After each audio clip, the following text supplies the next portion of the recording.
Yes, class 9th, chapter 6, class 9 mathematics.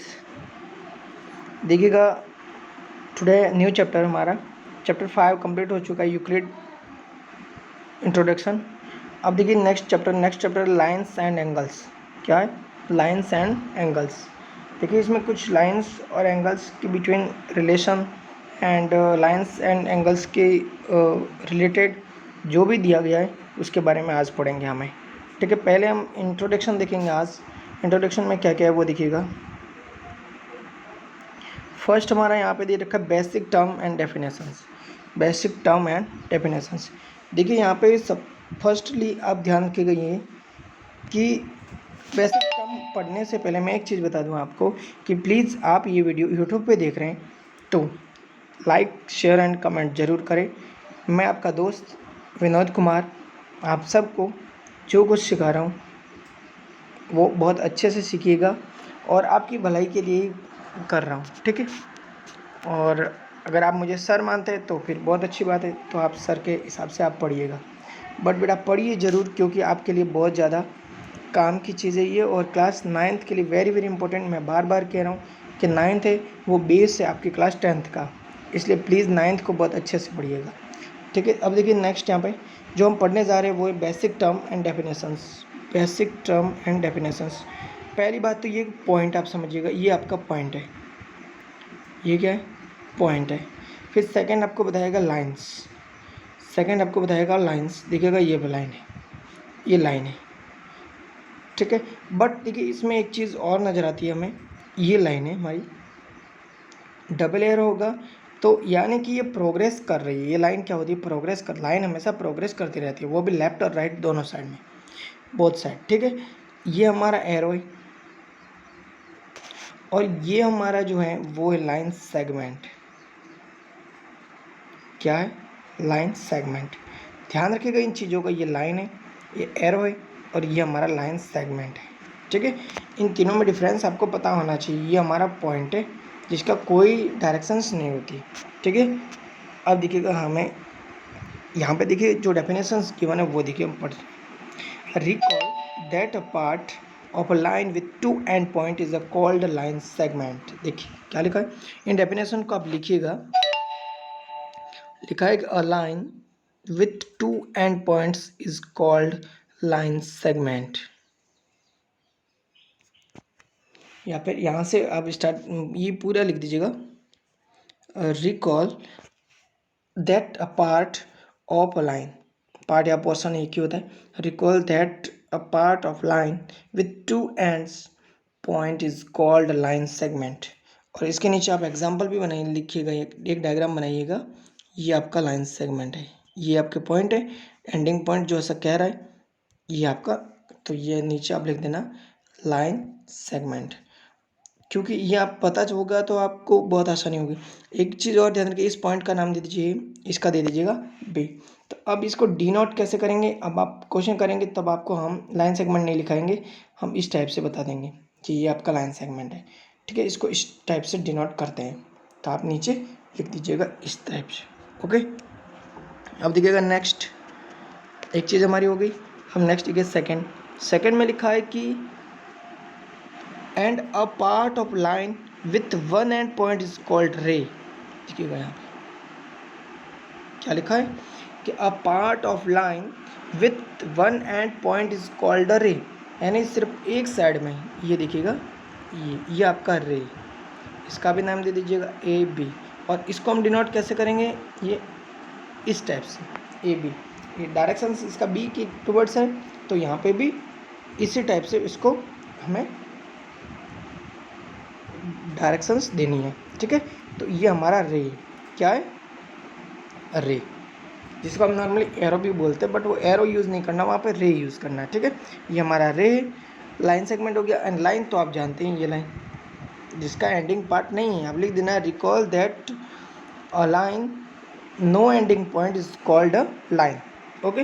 तो इसका हमें नेम दे देना ए बी, और इसको नॉर्मली आप ए बी ही बताओगे, ठीक है। इसके ऊपर ना तो ये बताओगे ना ही ये बताओगे, क्योंकि ये एरो के लिए यूज़ होता है और ये लाइन सेगमेंट के लिए होता है। नॉर्मल ए बी वो लाइन के लिए यूज़ होता है, समझ गए? देखिए नेक्स्ट हमें लिखा है कि a line is denoted by A B, however we will not use 3 symbols. देखिए यहाँ पे लिखा the ray A B is denoted by A B, ये रहा। लाइन इज डिनोटेड, ये रहा। On line segment is denoted, ये रहा। यहाँ पे या तो ए बी को आप बोथ साइड डायरेक्शन लगा दो, या फिर नॉर्मल ए बी लिखो तब भी राइट है, ठीक है। यहाँ पे देखो length and A B and line A B by the same symbol, ठीक है, तब भी ये भी चल जाएगा। अब देखिए and will denoted the line segment. Next देखिएगा यहाँ पे if 3 or more than, suppose करिए यहाँ पे 3 पॉइंट है,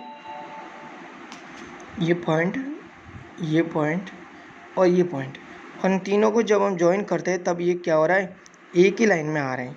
तो देखिएगा सेम लाइन पे आ रहे हैं। तो देखिएगा if 3 or more point, if 3 or more point lie on the same line, क्या लिखा है, if 3 or more point lie on the same point same line they are called a collinear point. तो पहले आप हेडिंग लिखोगे collinear point, क्या लिखोगे, collinear points, और फिर इसके आगे लिखोगे इफ, या फिर दे,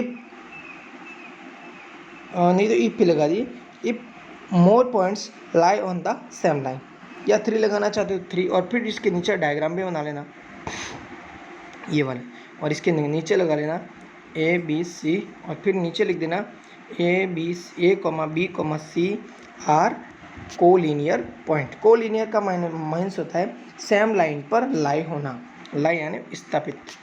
अब देखिए नेक्स्ट देखिएगा and otherwise they are called non collinear point. Suppose करिए यहाँ पे एक पॉइंट यहाँ, एक पॉइंट यहाँ, एक पॉइंट यहाँ, तो अब देखिए एक ही लाइन में क्या, अब जब इनको ज्वाइन कर रहे तो ये छूट रहा है, इनको ज्वाइन करे तो ये छूट रहा है, इनको ज्वाइन करे तो ये छूट रहा है, तो इन्हें हम कोलिनियर पॉइंट बोलेंगे। अरे नॉन कोलिनियर क्या बोलेंगे,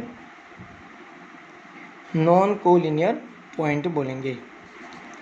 प्लीज समझ रहे हैं, ये आपके नॉन कोलिनियर पॉइंट हो गए। अब नेक्स्ट देखिएगा रिकॉल दैट एन एंगल। अब एंगल किसे बोलेंगे, तो is formed when two rays originate from the same end point. ये देखिएगा एंगल, ये वाला देखिए एंगल, तो इसमें क्या होता है, दो एंगल है। Recall that an angle is formed यानी बनता है व्हेन टू रेज से originate from the same end point, यानी दोनों के एक ही स्थान पर खत्म हो रहा है, एक ही स्थान पे एक ही पॉइंट पे दोनों रे का एंड हो रहा है, तो वहाँ पे हमें क्या बनता है, दोनों रे से एंगल बनता है। तो ये हमारा थीटा है, क्या है, थीटा, जिसे हम एंगल बोलते हैं, ये थीटा नॉर्मली हम इसको थीटा ही बोलते हैं। तो ये हम एंगल इस तरीके से, इसका भी आप डेफिनेशन यहाँ पे लिखोगे। फिर लिखा the ray making an angle are called arms of the angle and the end points is called the vertex of the angle. You have studied different type of angle such as acute angle, right angle, obtuse angle, straight angle and reflex angle in earlier classes। देखिए अब देखिए आपको यहाँ पे ये भी पता होना चाहिए कि आपके जो डिफरेंस है ना, इनके डिफरेंट टाइप, मैं आपको ये क्यों बता रहा हूँ, क्योंकि बेटा आप 9th में तो हम अपना बेस तैयार कर रहे हैं, इस वजह से कि different type of angle such as acute angle, right angle, obtuse angle, straight angle and reflex angle in earlier classes. देखिए यहाँ पे ये एक्यूट एंगल है, तो एक्यूट एंगल आप जानते हैं कि लेस देन 90 डिग्री, क्या होता है, लेस देन 90 डिग्री, नहीं ग्रेटर देन नहीं, लेस देन 90 डिग्री, ये क्या है, एक्यूट एंगल। इसके नीचे आप पुट करोगे, यहाँ पे तो आप जानते हैं राइट एंगल इक्वल हो जाएगा 90 डिग्री।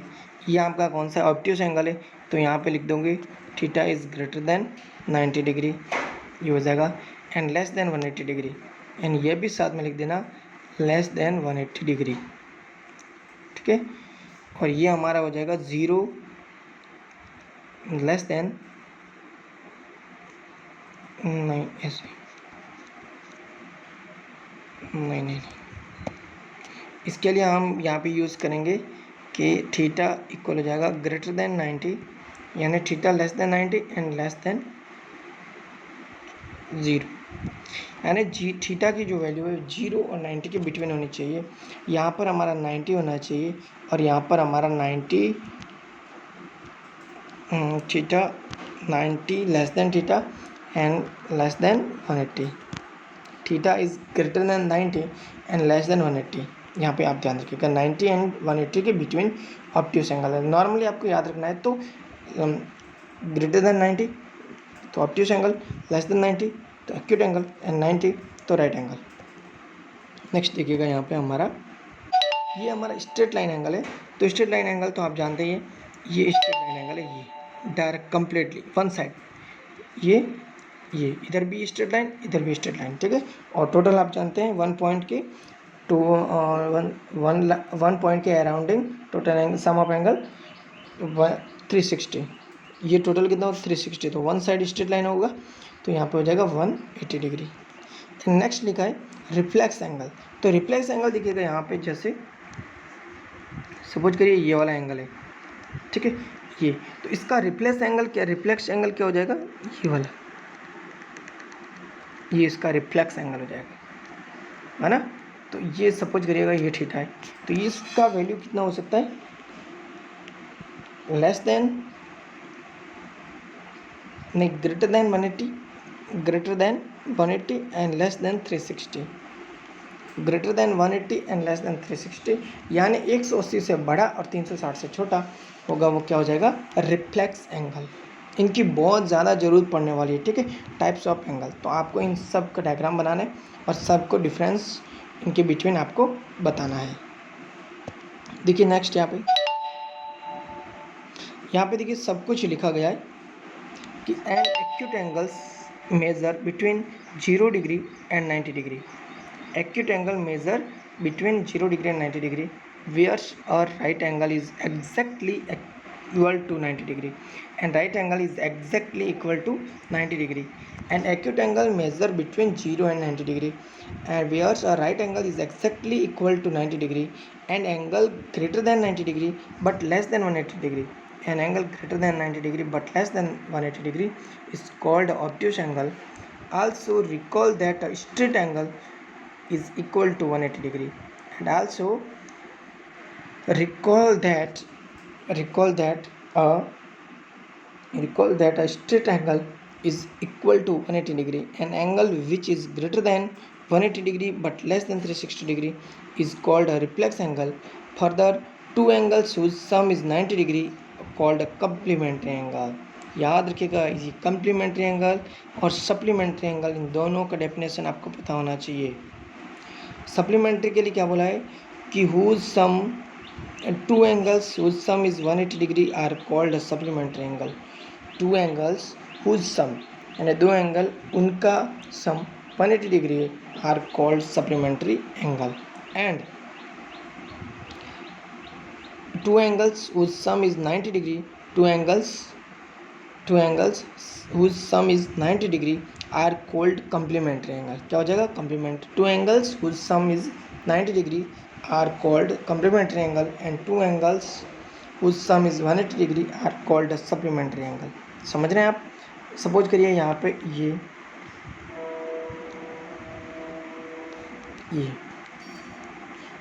x है, ये y, तो x प्लस वाई इक्वल हो जाएगा 90 डिग्री। तो यहाँ पे x and y complementary angle है। क्या हो जाएगा, इन दोनों का सम 90 डिग्री, तो ये x and y are complementary angle, यानी x प्लस वाई इक्वल 180 होता, तो लिख देते x and y are supplementary angle. समझ रहे हैं। तो इसको आपको पूरा का पूरा आराम से लिखना है, ठीक है, समझ रहे हैं ना आप।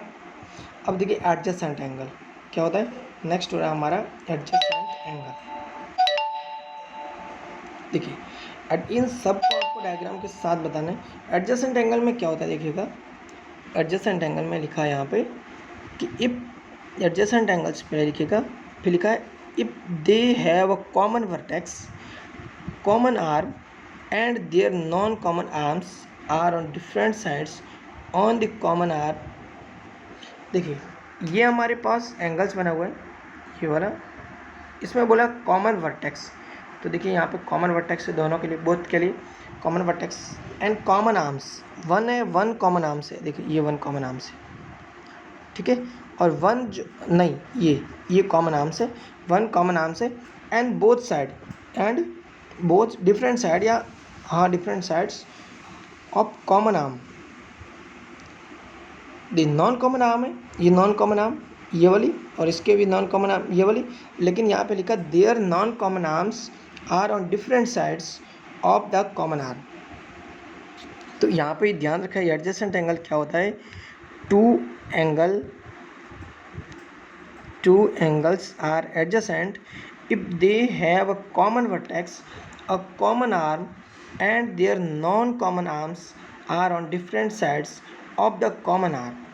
क्या लिखा है, two angles are adjacent and their non-common arms, नहीं, if they have a common vertex and common arm, if they have a common and their non-common arms are on different sides of the common arm।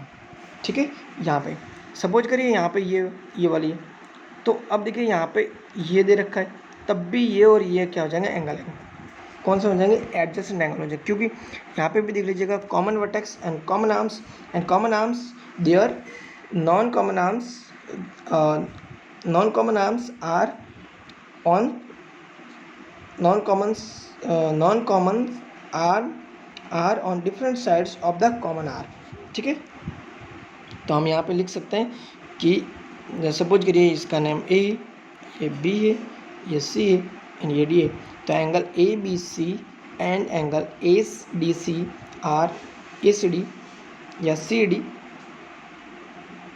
Angle C A B and angle C A D are adjacent angle. क्या हो जाएगा, adjacent angle. And इसके लिए हम ये use कर सकते हैं कि angle A B D and angle D B C, suppose ध्यान रखिएगा यहाँ पे जहाँ एंगल बनता है ना, जहाँ पे वो बिटवीन होना चाहिए, यहाँ पे बीच में होना चाहिए, मिडिल में।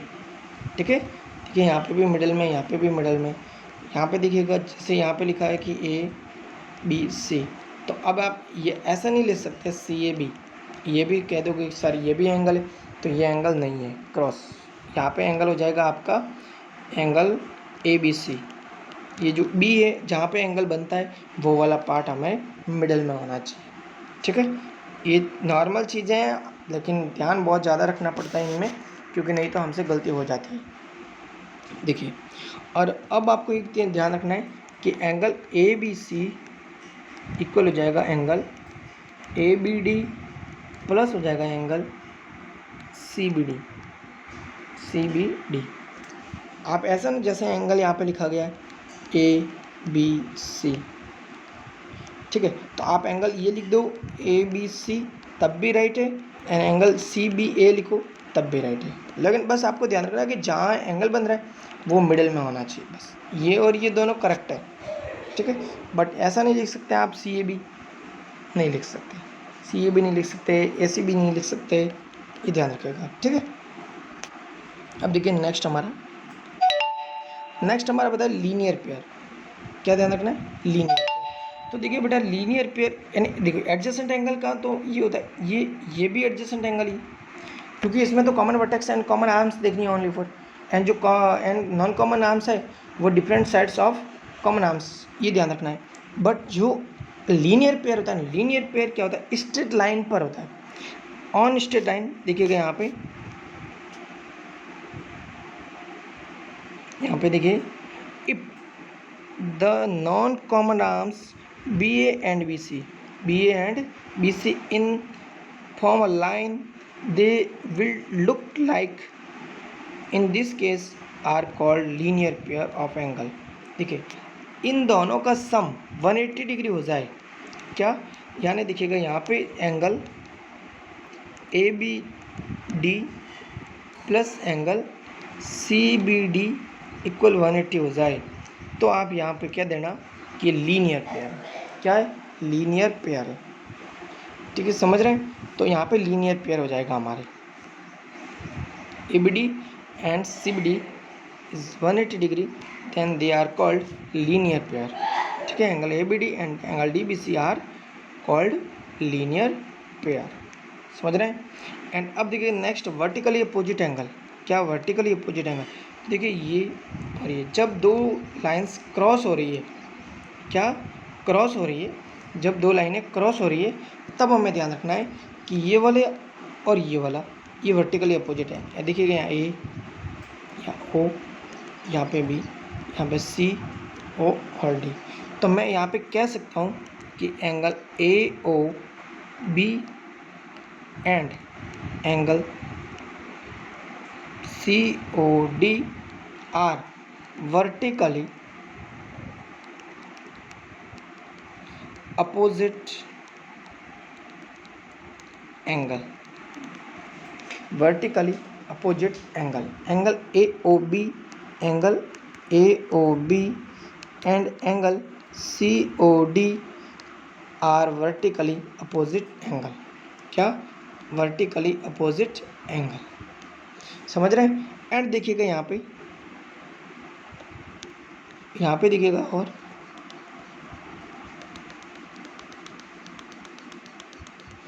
अब देखिए नेक्स्ट हमारा, तो या वाला ये और ये बेटा साइन है, ठीक है ना, जो इक्वल इक्वल होते हैं उनको ऐसे साइन बता रहा हूँ।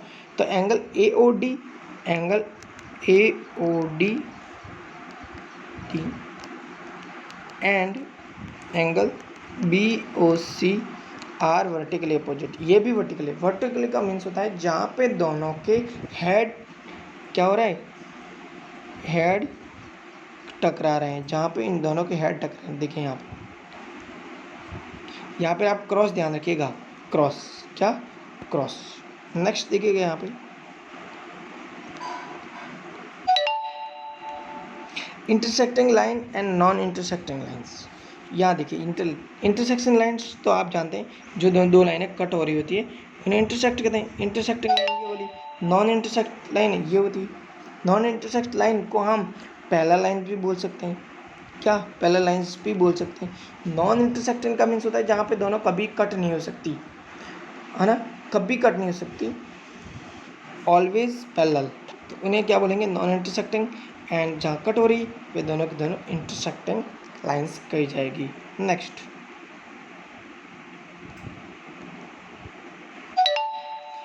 Pair of angle. Pair of angle, pair of angle तो आप जानते हैं, लीनियर पेयर जानते हैं, 180 डिग्री हो गया, अभी मैंने जस्ट आगे बता दिया था। अब देखिएगा नेक्स्ट,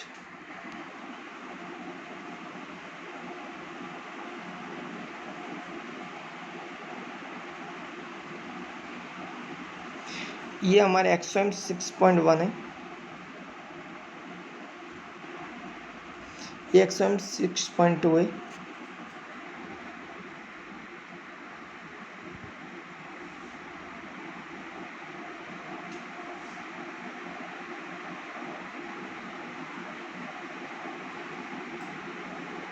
हाँ, मैं आपको एक चीज़ बताना चाह रहा हूँ इसमें, जो मैं खोज रहा था बट है नहीं इसमें, तो मैं आपको बता दूँ कि उसको बोलते हैं अल्टरनेट एंगल। क्या बोलते हैं?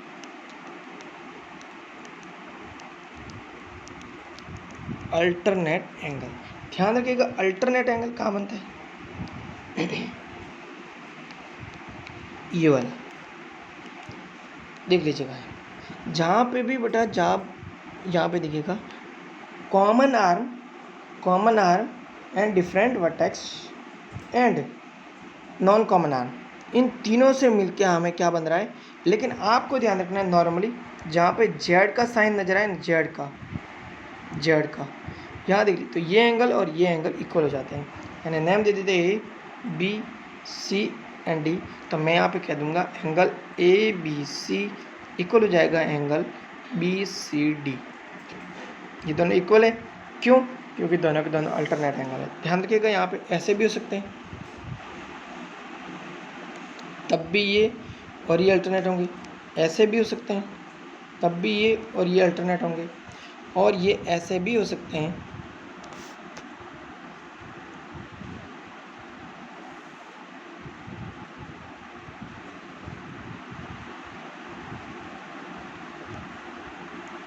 ये ऐसे भी हो सकते हैं, तब भी आपको समझ जाना कि ये वर्टिकल अपोजिट एंगल और अल्टरनेट एंगल है, ठीक है। और अब देखिए यहाँ पे नेक्स्ट एक चीज़ जो इसमें एक्सट्रीम्स दो थी उनको भी आपको लिख के आना है। जो आगे बता चुका हूँ वही एक्सरसाइज फर्स्ट में लिखा है if a ray stands on a line the then the the sum of two adjacent angles so formed is 180 degree. So recall that when the sum of two adjacent angle is 180 degree then they are called a linear pair angle. ठीक है, तो ये आपको एक्सएम्स first लिखनी है कि जब दोनों एंगलों का एडजेसेंट एंगल है, दोनों का सम अगर 180 डिग्री है तो उनको हम क्या कहेंगे, लीनियर पेयर एंगल कहेंगे. और एक्सएम्स सेकंड है वो देखिएगा, एक्सएम्स सेकंड में बताया गया कि एक्सएम्स सेकंड है उसमें बताया गया कि if they the sum of two adjacent angles is 180 degree then the non-common arms of the angle form a line. तो ये भी लीनियर पेयर एंगल ये, लेकिन नॉन कॉमन आर्म्स होते हैं. तो ये वो का वही और कुछ नहीं है इसमें भी, लेकिन लिखनी है आपको. थ्योरम 6.1 लिखा है कि if two line intersect each other, क्या लिखा, इफ टू लाइन इंटरसेक्ट एक दूसरे को कट कर रही है then they are vertically opposite angles are equal. vertically opposite angle are equal. ये वाला, तो ये वाला आपको डायग्राम भी बनाना है और इसमें आपको बताना है कि इंटरसेक्टिंग एंगल है, और ये आपको प्रूव भी कर देना है यहाँ पे. ये इसका जो पूरा सॉल्यूशन है ना, ये भी आप पूरा करिएगा. नहीं हो रहा है तो वापस बताइएगा, मैं आपको बताऊँगा इस पूरे सॉल्यूशन को. ठीक है, इस वाले आप सॉल्यूशन करके आओगे. ठीक है ना, ये वाला पूरा आप सॉल्यूशन करके आओगे. नेक्स्ट देखिएगा यहाँ पे. अब देखिए आप, मैं बार बार आपसे फिर से कह रहा हूँ कि प्लीज़ आप ये वीडियो यूट्यूब पे देख रहे हैं और मेरे को फॉलो कर दीजिएगा अगर कर रहे हैं तो, और बेल का बटन दबा दीजिएगा ताकि आपको जब मैं न्यू क्लास का वीडियो डालता हूँ तो आपको वहाँ दिख जाए कि हाँ नोटिफिकेशन आपके पास अलर्ट हो जाए. एंड आप कमेंट करिएगा प्लीज़ एंड शेयर करिएगा अगर आपको समझ में आ रहा है अच्छे से, और अगर आपको लग रहा है कि मैं थोड़ा फास्ट पढ़ा रहा हूँ तो भी आप बोलिएगा सर थोड़ा धीरे पढ़ाइएगा. और भी कोई प्रॉब्लम है तो प्लीज़ शेयर करिएगा मेरे साथ, तो फिर मुझे भी पता चलेगा कि आप पढ़ रहे हैं. ठीक है, एंड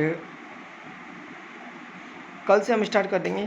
पहले मैं आपको एग्जांपल भी बता दूंगा इसमें, ताकि ये क्या थोड़ा चैप्टर ज्योमेट्री का है तो थोड़ा सा कॉम्प्लिकेटेड रहता है, लेकिन जब आप तो एग्जाम्पल के साथ अच्छे से एक बार समझ जाओगे, वैसे आप एग्जाम्पल ना करो तो भी समझ जाओगे, बट एग्जाम्पल करोगे और चाहो पहले, नहीं तो हम एक्सरसाइज स्टार्ट कर देंगे, और अगर आपको एग्जाम्पल में प्रॉब्लम होगी तो एग्जाम्पल बता देंगे. ठीक है, और कल हम एक्सरसाइज 6.1 स्टार्ट कर देंगे कल ही.